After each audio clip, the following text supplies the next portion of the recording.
തിരക്കഥാകൃത്ത്, സിനിമാ നിർമ്മാതാവ്, പഞ്ചായത്ത് പ്രസിഡന്റ്, ഇങ്ങനെ ഒരുപാട് മേഖലകളിൽ ഒരുമിച്ച് വളരെ തിരക്കിൽ തന്നെ നിൽക്കുന്ന ഒരാളാണ് സാർ. നിലമ്പൂരിനെ കുറിച്ച് ആലോചിക്കുമ്പോൾ എന്താ ശരിക്കും ആദ്യം മനസ്സിലേക്ക് ഓടിയെത്തുന്നൊരു ഓർമ്മ? മലപ്പുറം ജില്ലയിൽ വളരെ വ്യത്യസ്തമായ ഒരു കൾച്ചറാണ് നിലമ്പൂരിലുള്ളത്. നിലമ്പൂർ ഒന്ന് പോപ്പുലേഷൻ തന്നെ മുസ്ലിംസും ക്രിസ്ത്യൻസും നായേഴ്സും ഹരിജൻസും ആദിവാസികളും അതുപോലെ കോവിലകത്തെ രാജാസും എല്ലാവരോടും കൂടിയുള്ളൊരു ഒരു സംസ്കൃതിയാണ് നിലമ്പൂരിൻ്റെ. എപ്പോഴും ജില്ലയിൽ മറ്റു പലർക്കും ഇല്ലാത്ത അനുഭവം. നമുക്കെപ്പോഴും ഞാനൊക്കെ സ്കൂളിൽ പഠിക്കുന്ന സമയത്ത് എൻ്റെ ബെഞ്ചിൽ ഒരു പുറത്ത് ഹരിജൻ കുട്ടി ഉണ്ടാവും, ഇപ്പുറത്ത് ഞാൻ, അതിനിപ്പുറത്ത് രാജാ ഫാമിലി. ഞങ്ങളും ഒരുമിച്ചിരുന്ന ഒക്കെ പഠിക്കുന്നു. ഞാനൊക്കെ അങ്ങനെ സ്കൂൾ പഠിക്കുന്ന സമയത്ത് ഞാൻ കേട്ടുവരുന്നത് KT മുഹമ്മദിൻ്റെ നാടകങ്ങൾ, മാപ്പിളപ്പാട്ടിൻ്റെ ഒരു വലിയ ഈറ്റില്ലമാണ് സത്യം പറഞ്ഞ നിലമ്പൂർ. ഈ SA ജമീൽ എന്ന് പറയുന്ന നല്ലൊരു മാപ്പിളപ്പാട്ട്, നല്ലൊരു സാഹിത്യകാരനാണ് അദ്ദേഹം. അതുപോലെ തന്നെ സെവൻസ് ഫുട്ബോൾ ടൂർണമെൻറ്റ്, ഇങ്ങനെ എൻ്റെ നമ്മളൊക്കെ ചെറുപ്പത്തിലുണ്ടായിരുന്ന വലിയൊരു നൊസ്റ്റാൾജിയ ഇതൊക്കെയാണ്. എഴുത്ത് അല്ലെങ്കിൽ സിനിമ, ഇതിനൊക്കെ ഒരു ഇഷ്ടം ചെറുപ്പകാലത്തിന് തുടങ്ങിയിട്ടുണ്ടായിരുന്നോ? തീർച്ചയായിട്ടും എനിക്ക് സിനിമ കാണുന്നത് ചെറുപ്പകാലം മുതലേ ഭയങ്കര ഇഷ്ടമാണ്. നമ്മുടെ സിനിമയെക്കുറിച്ചുള്ളൊരു ബോധം എന്ന് പറയുന്നത് വളരെ അത്ര പക്വമല്ല, പക്ഷേ സിനിമകൾ ഭയങ്കരമായിട്ട് കാണുമായിരുന്നു. സിനിമകൾ ഞങ്ങളെയൊക്കെ സിനിമയ്ക്ക് വിടുന്നതിന് ചില പ്രശ്നങ്ങളൊക്കെ ഉണ്ട്. പ്രത്യേകിച്ചും മുസ്ലിങ്ങൾ സിനിമ കാണാൻ പാടില്ല എന്നൊരു പ്രശ്നമൊക്കെ ഉണ്ട്. പക്ഷെ എൻ്റെ ഫാമിലിയൊന്നും കുഴപ്പമില്ല, കാരണം വെച്ചാൽ ഫാദർ വളരെ ഇതായതുകൊണ്ട്. പക്ഷെ എൻ്റെ ഗ്രാൻഡ് പാരൻസ് ഭയങ്കര പ്രശ്നമാണ്. ഒളിച്ചും പാത്തൊക്കെ പോകുന്നൊരവസ്ഥയുണ്ട്. ചിലപ്പോൾ മാറ്റിനിക്കൊക്കെ നമ്മൾ ഉച്ചയ്ക്ക് സ്കൂളിൽ നിന്നൊക്കെ SLC കട്ട് ചെയ്ത് പോയിട്ടുള്ള അവസ്ഥയൊക്കെ ഉണ്ടായിട്ടുണ്ട്. പിന്നെ സ്ത്രീകൾ ഒരുമിച്ച് സിനിമയ്ക്ക് പോകുക എന്നൊക്കെ പറഞ്ഞാൽ ഒരു വലിയ പ്രശ്നമാണ്. ഇപ്പം പിന്നെ കുറേ മാറി, അന്നൊക്കെ വലിയ പ്രശ്നമായിരുന്നു അത്. അച്ഛൻ വളരെ വലിയൊരു പൊളിറ്റിക്കൽ ഫിഗറായുണ്ട്. വീടുകളിൽ പ്രമുഖരൊക്കെ വരുന്നുണ്ടാവുമല്ലേ, അന്നങ്ങനെ കണ്ടവരെ ആരെങ്കിലും ഓർമ്മയുണ്ടോ? അന്നേ നമ്മൾ കാണുന്നത് AK ആൻ്റണി വരുന്നു, വയലാറവി വരുന്നു, അങ്ങനെ ലീഡേഴ്സൊക്കെ വരുന്നു. അവരൊക്കെ നമ്മളൊരു കൊച്ചുകുട്ടിയായിട്ട് കാണുകയും നമ്മളൊക്കെ നമുക്ക് ഇപ്പോൾ പറയാൻ എനിക്ക് ഷോക്കോസ് നോട്ടീസ് അയച്ച ആളുകളൊക്കെ നമ്മുടെ ഒരു ഞാൻ നിക്കറിട്ട് നടക്കുന്ന സമയത്ത് എന്നെ കാണുകയും നമ്മളെ ഇങ്ങനെ ഓമനത്വത്തോടു കൂടി പരിപാലിക്കുകയും ഒക്കെ ചെയ്ത ആളുകളാണ്. അപ്പോൾ വീട്ടിലേക്ക് വന്ന സമയത്ത് നമുക്കൊരു ചെറിയ ഉത്സവം പോലെയാണ് വീട്ടിലേക്ക് വന്നത്. കുറേ ആളുകളുണ്ടാവും, ഉമ്മ കുറേ ആളുകൾക്ക് ചായ ഉണ്ടാക്കുന്നു, ഞാൻ ഈ ചായ കൊണ്ടുപോയി കൊടുക്കുന്നു, ഞാനും ജ്യേഷ്ഠത്തിയും അനിയത്തിയുമൊക്കെ ഞങ്ങൾ ചായ കൊണ്ടുപോയി കൊടുക്കുന്നു. അങ്ങനെ നല്ലൊരു ഫാദർ വന്നു പോവുക എന്നൊക്കെ പറഞ്ഞൊരു മഴ പെയ്ത് ചോറുന്ന പോലെയാണ് ഞങ്ങൾക്ക്. ചിലപ്പോഴും ഈ കറിയൊന്നും ചിലപ്പോൾ തികയില്ല, അപ്പോൾ ചോറും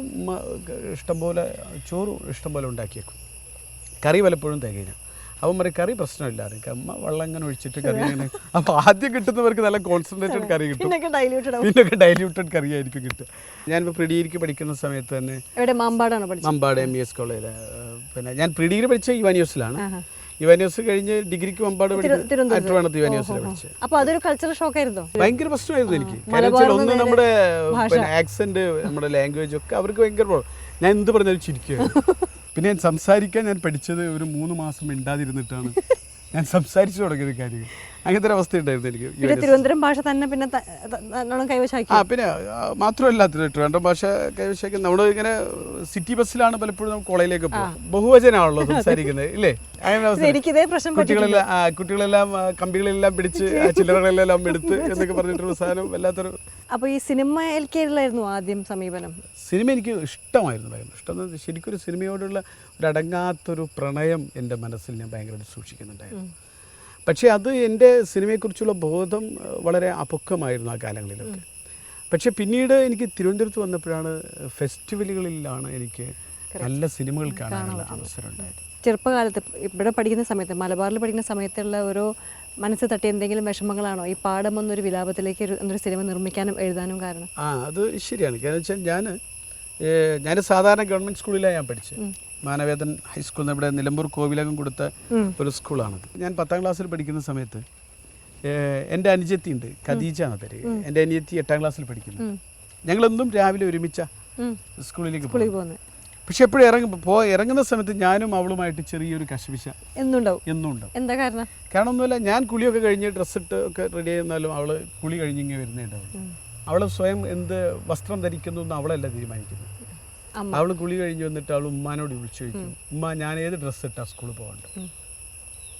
അപ്പോൾ അവൾ ധരിക്കേണ്ട വേഷമൊക്കെ എൻ്റെ ഉമ്മയാണ് തീരുമാനിക്കുന്നത്. അപ്പോൾ എൻ്റെ ഉമ്മ അടുക്കളയിലൊക്കെ വല്ല ജോലി ചെയ്തുകൊണ്ടിരിക്കുകയാണെങ്കിൽ അവിടുന്ന് ഉമ്മ വിളിച്ചു പറയും, ഞാനവിടെ എടുത്തു വെച്ചിട്ടുണ്ട്, തേച്ച് വെച്ചിട്ടുണ്ട്, പിന്നെ അത് ഇട്ട് പൊയ്ക്കുന്നു. അപ്പോൾ അതിനൊക്കെ ഇവർക്ക് കുറേ കാത്തിരിക്കണം കുറേ കാര്യങ്ങൾക്ക്.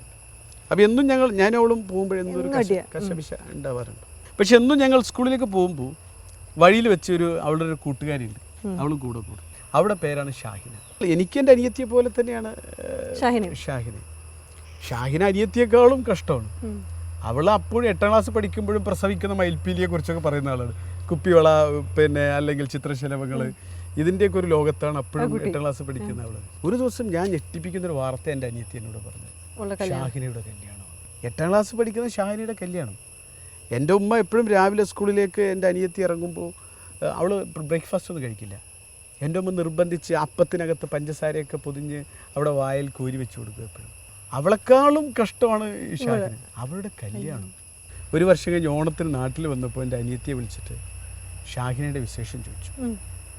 അപ്പോൾ അവൾ എന്നോട് പറഞ്ഞു, ഷാഹിന പ്രസവിച്ചു അമ്മയായിരിക്കും. അപ്പോഴും എൻ്റെ അനിയത്തി 9ാം ക്ലാസ്സിൽ പഠിക്കുക. അപ്പോൾ എനിക്കത് ഭയങ്കര ഒരു ഷോക്കായിപ്പോയി സത്യം പറഞ്ഞു. അത് കഴിഞ്ഞ് ഒരു വർഷം കൂടി കഴിഞ്ഞ് ഞാൻ പ്രീ ഡിഗ്രി സെക്കൻഡ് ഇയർ പഠിക്കുന്ന സമയത്ത്, ഒരു വർഷം കഴിഞ്ഞ് പ്രീ ഡിഗ്രി സെക്കൻഡ് ഇയർ കഴിഞ്ഞ് റിസൾട്ട് വെയിറ്റ് ചെയ്തുകൊണ്ടിരിക്കുന്ന സമയത്ത് വീട്ടിൽ വന്നപ്പോൾ അനിയത്തിയെ വിളിച്ചു. അപ്പോൾ അവൾക്കറിയാം ഞാൻ, കാരണം അത്രമാത്രം വിശേഷങ്ങൾ. അവളെൻ്റെ അടുത്തേക്ക് വരുന്നില്ല. അപ്പം ഞാനവളെ പിടിച്ച് വലിച്ച് എൻ്റെ മുന്നിലേക്ക് കൊണ്ടുപോയി. അവൾ മുഖം എൻ്റെ മുഖത്തേക്ക് നോക്കുന്നേ ഇല്ല. മുഖം ഞാൻ പതുക്കെ അവൾ നിർബന്ധിച്ച് എൻ്റെ അവളുടെ ഫേസ് എൻ്റെ മുഖത്തേക്ക് തിരിപ്പിച്ച് അവൾ പെട്ടെന്ന് കരയാൻ തുടങ്ങി. അവൾ പെട്ടെന്ന്. അപ്പോൾ ഞാൻ പെട്ടെന്ന് എന്താ പ്രശ്നം മനസ്സിലായി. ഞാൻ വിചാരിച്ചു വേറെ വലിയ ഇഷ്യൂ ഉണ്ടോ എന്താ എനിക്കറിയില്ലല്ലോ. അപ്പോൾ അവൾ എന്നിട്ട് പതുക്കെ ഞാൻ ചോദിച്ചപ്പോൾ അവിടെ ഇങ്ങനെ ചുണ്ടുകളൊക്കെ ഭയങ്കര വിതുമ്പുന്നുണ്ടായിരുന്നു. അവൾ പതുക്കെ എന്നോട് പറഞ്ഞു, അമ്മയായ ഷാഹിന അവൾ മൊഴി ചൊല്ലി അവൾ വീട്ടിലേക്ക് തിരിച്ചു വന്നിരിക്കും. അതാണ് പിന്നീട് പാഠമെന്ന വിലാപമായി മാറിയത്.